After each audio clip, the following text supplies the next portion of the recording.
नमस्कार प्यारे साथियों, मैं विक्रम वर्मा आपका तहे दिल से स्वागत करता हूं आपके अपने YouTube channel online study with Vikram पर।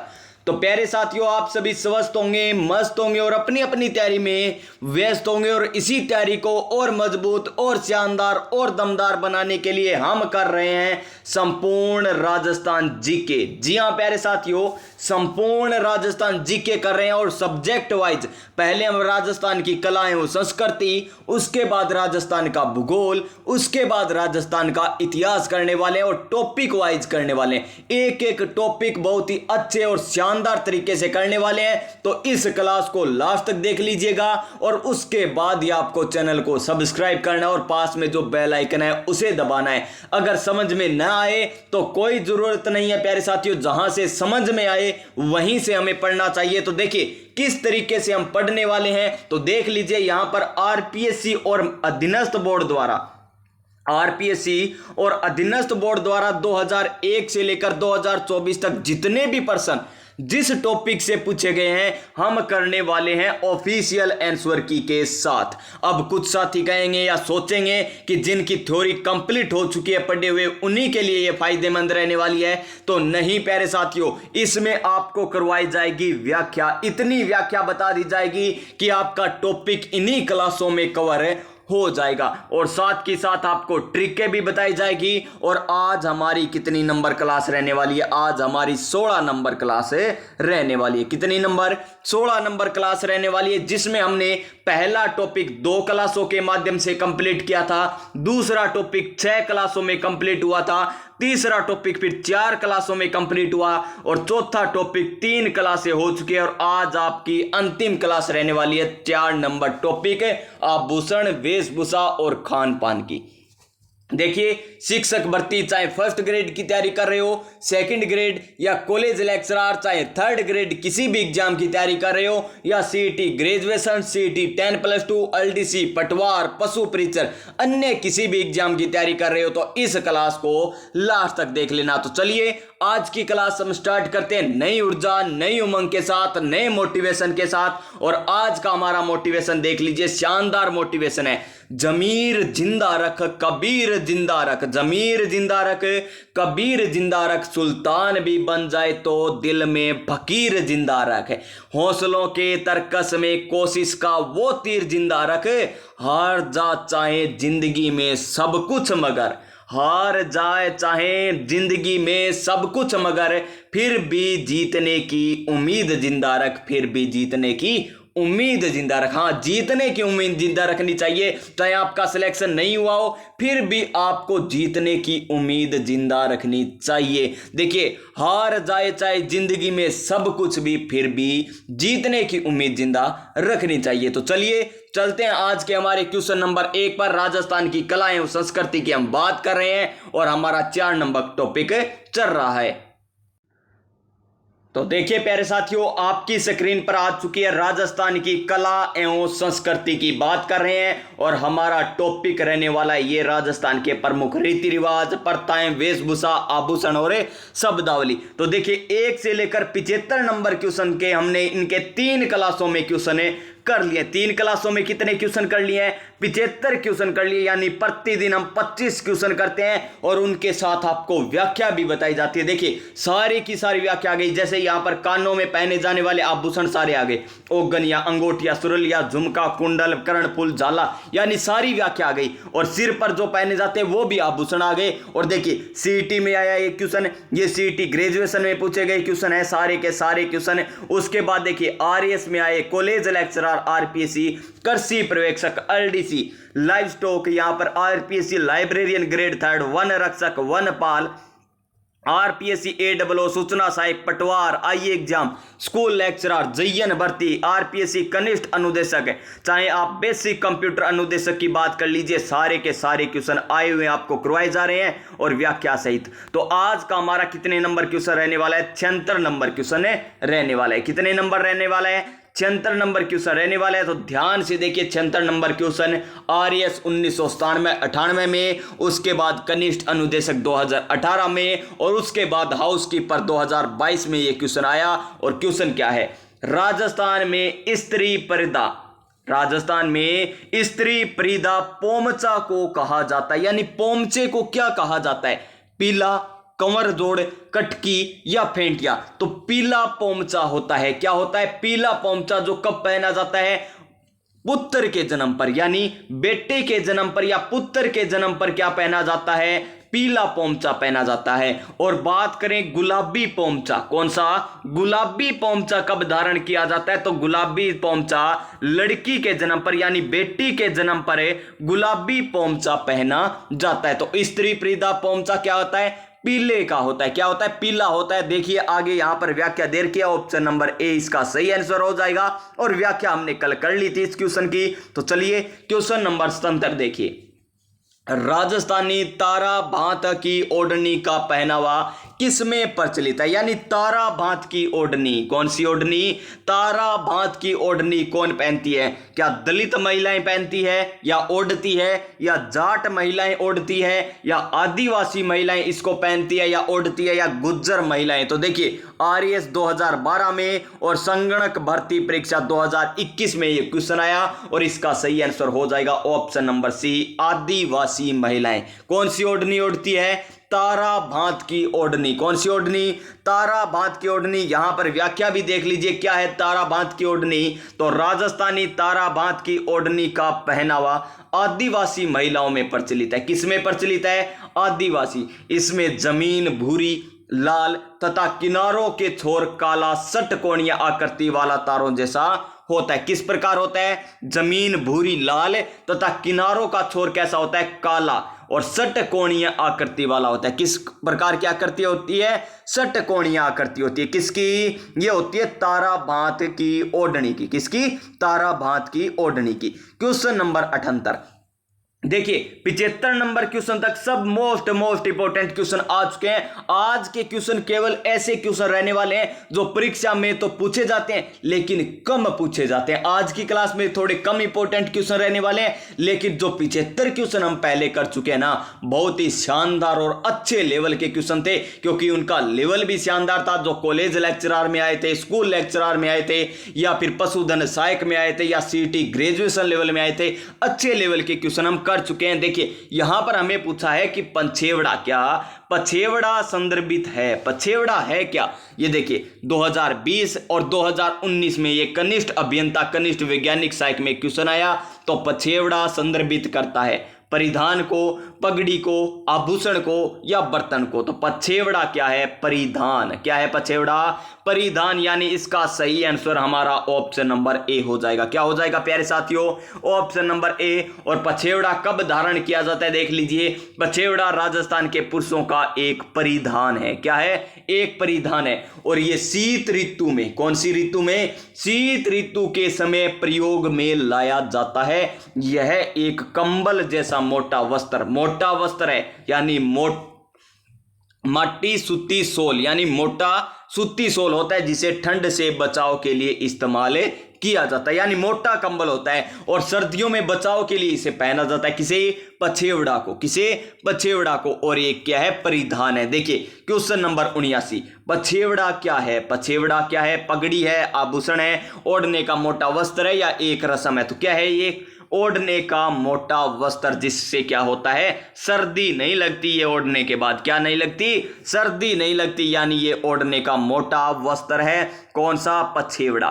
क्वेश्चन नंबर 80, पटवार एग्जाम 2020 में आया क्वेश्चन है और एग्जाम हुआ था 24 अक्टूबर 2021 को। राजस्थान के संदर्भ में पंचवेदा क्या? राजस्थान के संदर्भ में पंचवेदा क्या है? हमें पूछा कि पंचवेदा क्या है। तो देखिए, जूट पट्टी, या कच्ची मिट्टी के खिलौने, या मोटी सूती सोल, या हस्त निर्मित कागज। तो पंचवेदा क्या होता है? ये होता है मोटी सूती सोल। ऑप्शन नंबर सी। क्या हो जाएगा इसका सही आंसर? ऑप्शन नंबर सी हो जाएगा। मोटी सूती सोल होती है क्या? पंचवेदा। क्वेश्चन नंबर 81, ये देखिए सारे प्रथाओं से संबंधित आ रहे हैं क्वेश्चन। कोई प्रथाओं से, कोई वेशभूषा से है। तो देखिए राजस्थान की संस्कृति में मुग्धना क्या है? मुग्धना क्या है? लाख की चूड़ियां जिसमें चांदी की कड़ी की पिरोई जाती है, माता को मेहंदी चढ़ाकर मेहमानों में बांटना, या भोजन पकाने के लिए लकड़ियां जो विनायक स्थापना के पश्चात लाई जाती है, या वधू को मूंग और घी खिलाना। इसका सही आंसर हो जाएगा हमारा ऑप्शन नंबर सी। मूंगदड़ा क्या है?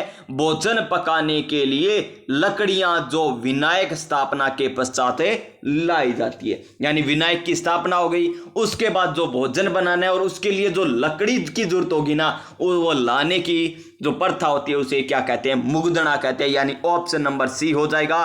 पटवार एग्जाम 2016 में ये क्वेश्चन आया था। Question number next 82 number question, और क्या है 82 नंबर क्वेश्चन हमारा कि राजस्थान के किस क्षेत्र में पंडारी मोदक प्रसिद्ध है? पंडारी मोदक कौन से? पंडारी मोदक कहां के प्रसिद्ध है? तो देखिए जोधपुर के, नाथद्वारा के, बीकानेर के, या जयपुर के? तो कहां के प्रसिद्ध है? ये बीकानेर के प्रसिद्ध है, यानी ऑप्शन नंबर सी। पंडारी मोदक एक मीठा व्यंजन होता है जो राजस्थान के बीकानेर में लोकप्रिय है और इसे भगवान गणेश का प्रिय व्यंजन माना जाता है। Question number 83 JN mechanical degree exam में पूछा गया कि समुद्र लहर नाम का लहरिया कहां रंगा जाता है? समुद्र लहर नाम का लहरिया कहां पर रंगा जाता है? और इस प्रकार के क्वेश्चन आपको कहीं नहीं देखने को मिलेंगे। ये वे क्वेश्चन है जो कराए भी नहीं जाते और एग्जाम में आते भी हैं, और इतने इंपॉर्टेंट भी नहीं है, लेकिन इंपॉर्टेंट एग्जामिनर के द्वारा बना दिए जाते हैं। देखिए समुद्र लहर नाम का लहरिया कहां पर रंगा जाता है? जयपुर में, जोधपुर में, चित्तौड़ में, या कोटा में? तो इसका सही आंसर ऑप्शन नंबर ए हो जाएगा, जयपुर। क्या हो जाएगा? जयपुर। और ये वे क्वेश्चन है जो एग्जाम में आने के बाद हम कहते हैं ना, इतनो जिक्के पढ़ो फिर यो क्वेश्चन खड़ो आ गयो। मतलब ये वही क्वेश्चन है जो मेरिट बनाते। जिन्होंने पढ़ रखा होगा उनका तो सही होगा, और जिन्होंने नहीं पढ़ा उनका सही कैसे होगा? क्योंकि उन्होंने तो पढ़ा ही नहीं होगा। समुद्र लहर नाम का लहरिया कहां रंगा जाता है? जयपुर में रंगा जाता है। ऑप्शन नंबर ए हो जाएगा। देख लीजिए समुद्र लहर नामक का लहरिया जयपुर में रंगा जाता है। लहरिया ओढ़नी पगड़ी दोनों रूपों में प्रयोग किया जाता है। पचरंगी लहरिया मांगलिक कार्यों के लिए सर्वाधिक उपयुक्त माना जाता है। कौन सा लहरिया? पचरंगी लहरिया। कौन सा? पचरंगी लहरिया। और विभिन्न रंगों की आड़ी धारियों से रंगा गया कपड़ा लहरिया कहलाता है। लहरिया क्या होता है? विभिन्न रंगों से, जैसे एक गुलाबी कलर हो गया, फिर एक बात करें हरा कलर हो जाए, फिर इसी के साथ और कोई कलर आ जाए, यानी अनेकों रंगों के साथ आडी धारियां। ये कोई चुनरी है और इसके ऊपर इस प्रकार की आडी धारियां विभिन्न कलर की, और रंगा गया कपड़ा क्या कहलाता है? लहरिया कहलाता है। क्वेश्चन नंबर 84 निम्न में से राजस्थान लोक जीवन में नारचारी शब्द किससे संबंधित है? कौन सा? नारचारी शब्द। तो नारचारी क्या है? क्या गृह क्रीड़ा है, या लोक नृत्य है, या आभूषण है, या परंपरा है? तो इसका सही आंसर हमारा ऑप्शन नंबर ए हो जाएगा, गृह क्रीड़ा। 2018 में हथकरघा निरीक्षक भर्ती में यह पूछा गया। राजस्थानी राज्य लोक नृत्य, लोक कला, रीति रिवाज, प्रथाएं, परंपरागत आभूषण एवं पहनाव इत्यादि के प्रसिद्ध है। राजस्थानी लोक जीवन में नारचारी शब्द गृह क्रीड़ा से संबंधित है। ये बात आ गई। और देखिए क्वेश्चन नंबर 85 मिर्जाई, दुत्तई और डगला किस प्रकार के हैं? किसके प्रकार है? कौन कौन से? मिर्जाई, दुत्तई और डगला किसके प्रकार है? ये हमें क्वेश्चन बताने के। अंगरखी के हैं, या पगड़ी के हैं, या धोती के हैं, या लहरिया के हैं? तो किसके प्रकार है ये प्रकार है अंगरखी के। और वीडियो एग्जाम 2021 में आया क्वेश्चन कि मिर्जाई, दुत्तई और डगला किसके प्रकार है? तो ये प्रकार हो गए अंगरखी के। देखिए शरीर के ऊपरी भाग में पहने जाने वाला वस्त्र क्या कहलाता है? अंगरखी, यानी अंग पर जो रखा हुआ है, यानी शरीर के ऊपरी भाग पर जो पहना जाने वाला वस्त्र है उसे क्या कहते हैं? अंगरखी। और इन्हें विभिन्न नाम से जाना जाता है। एक तो बुगतरी, एक अचकन, एक बड्डी, एक तनसुख, एक दुत्तई, गाबा, गद्दर, मिर्जाई, डोडी, कानो, डगला आदि नाम से इन्हें जाना। देखिए कितने नाम है, और एग्जामिनर ने क्वेश्चन कहां से पूछा है? शानदार और अच्छे लेवल का क्वेश्चन इसे कह सकते हो आप, क्योंकि तन सुख सभी को पता है किसे कहते हैं? अंगरखी को कहते हैं। यह भी आप सभी को पता है कि बुगतरी किसको कहा जाता है? कि अंगरखी को कहा जाता है। लेकिन एग्जामिनर ने क्वेश्चन कहां से चका? मिर्जाई, दुत्तई और डगला क्या है? अब की बार यह भी पूछ सकता है ना, गाबा, गद्दर और डोडी क्या है? तो ये क्या है? अंगरखी के ही नाम है या अंगरखी के ही प्रकार है। क्वेश्चन नंबर 86 क्या है? क्वेश्चन नंबर 86 हमारा 2 एग्जाम में ये क्वेश्चन आया कि खेजड़ी वृक्ष यानी शमी वृक्ष की पूजा का प्रावधान किस पर्व से जुड़ा हुआ है? गणगौर पर्व से, दीपावली पर्व से, दशहरा पर्व से या पर्युषण पर्व से? तो इसका सही आंसर हो जाएगा हमारा ऑप्शन नंबर सी, दशहरा पर्व से, यानी दशहरे से जुड़ा हुआ है। कौन सा? खेजड़ी वृक्ष की पूजा। तो देखिए खेजड़ी वृक्ष की पूजा दशहरे के अवसर पर की जाती है। कब की जाती है? दशहरे पर की जाती है। और दशहरा आश्विन शुक्ल पक्ष की 10वीं तिथि को मनाया जाता है। कब है? आश्विन शुक्ल पक्ष की 10वीं को क्या आता है? दशहरा। और यह त्योहार बुराई पर अच्छाई की विजय के रूप में मनाया जाता है और इसी दिन अस्त्र शस्त्रों की भी पूजा की जाती है। क्वेश्चन नंबर 87 और क्या है? क्वेश्चन नंबर 87 बूंदी में कजली तीज, कजली यानी काली है, काली तो बड़ी होगी वही काली होगी, छोटी तो हरी होगी, छोटी तो हरी होगी, बड़ी तो काली होगी, यानी कजली तीज कहां पर? बूंदी की है। कहां की है? बूंदी की। और हरियाली तीज कहां की है? देखिए एक ही क्वेश्चन में कितने क्वेश्चन देखने को मिले। हरियाली तीज कहां की है? जयपुर की है। हरियाली तीज तो सावन में, हरियाली कब आती है? सावन माह में आती है। और बात करें हमें कजली तीज पूछा है तो कजली भाद्रपद माह में। कौन से माह में? भाद्रपद माह में, यानी ऑप्शन नंबर डी हो जाएगा इसका सही answer. Next question, question number हमारा 88 और 88 नंबर क्वेश्चन क्या है? गोवर्धन पूजा अन्नकूट महोत्सव मनाया जाता है। कब मनाया जाता है?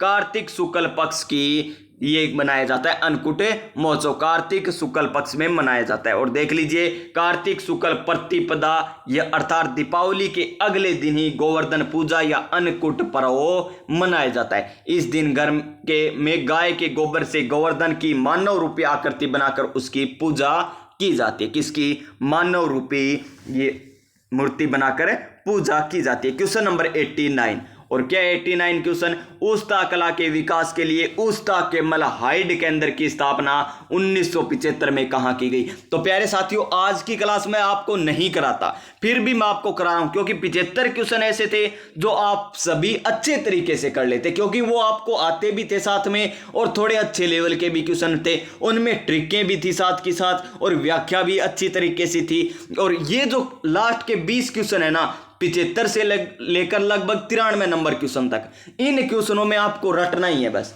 कोई ऐसी बात नहीं है जो आपको ट्रिक के माध्यम से समझाई जाए या अन्य किसी माध्यम से समझाई जाए। और ये अधिकांश हम क्वेश्चन छोड़ ही देते हैं, लेकिन मैं आपको सारे के सारे क्वेश्चन करा रहा हूं। ये नहीं कि वो क्वेश्चन आया और इनसे बाहर चला गया, ऐसा नहीं होगा। देखिए कि उस्ता केमल हाइड केंद्र की स्थापना कब होती है? 1975 में। कब होती है? 1975 में। पहला क्वेश्चन तो ये हो गया कि उस्ता केमल हाइड केंद्र की स्थापना कब होती है? 1975 में। और कहां पर होती है? बीकानेर में। कहां पर होती है? बीकानेर में। ऑप्शन नंबर बी हो जाएगा इसका सही आंसर।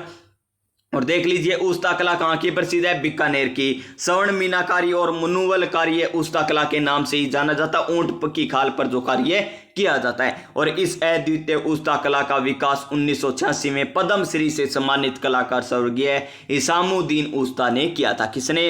इसामुद्दीन उस्ता ने किया था। क्वेश्चन नंबर 90 और आरपीएससी कॉलेज लेक्चरर में आया क्वेश्चन कि ढोला मारू कहानी में ढोला की विवाह की उम्र क्या थी? तो 3 वर्ष थी। कितनी थी? 3 वर्ष, यानी ऑप्शन नंबर ए हो जाएगा। और ढोला मारूरी कहानी में ढोला के विवाह के समय उम्र 3 साल थी। ढोला मारूरा दुआ के रचनाकार कवि कलोल, कवि कलोल है। और यह कहानी एक अल्पायु राजकुमार एवं राजकुमारी और राजकुमार के विवाह की गाथा से है। और 1473 में इसकी रचना की गई थी। बतारी फुलवारी के विजयदान देता है लेखक। कौन है? विजयदान देता। नेक्स्ट क्वेश्चन पटवार एग्जाम 2016 में आया कि मारवाड़ में वीरता साहित्य सेवा के लिए सिरोपाव देने की परंपरा रही है। सर्वोच्च सिरोपाव था। सर्वोच्च सिरोपाव कौन सा था? तो हाथी सिरोपाव। कौन सा था? हाथी सिरोपाव। Option number A. Question number 93 नहीं 92 और 92 नंबर क्वेश्चन क्या है हमारा कि अप्रैल 1930 में, कब? अप्रैल 1930 में बाल विवाह निरोध कानून के प्रणेता कौन थे? तो राय बहादुर हरविलास। कौन थे? राय बहादुर हरविलास। कब आया था बाल विवाह निरोध कानून? 1930 में। और इसके प्रणेता कौन है? राय बहादुर हरविलास। राय बहादुर हरविलास। ये हो गया हमारा क्वेश्चन। अब देखिए हमारा next question, question number 93। Darken प्रथा को अवैध घोषित करने वाली प्रथम रियासत कौन सी थी? तो कौन सी थी? उदयपुर रियासत, ऑप्शन नंबर डी। और कब किया था प्यारे साथियों? 1853 में। और यही क्वेश्चन आगे पूछ लिया गया कि उदयपुर राज्य में डाकन प्रथा पर प्रतिबंध कब लगाया गया था? तो 1853 में, ऑप्शन नंबर बी इसका सही आंसर हो जाएगा। और ये होता है हमारा ये टॉपिक कंप्लीट।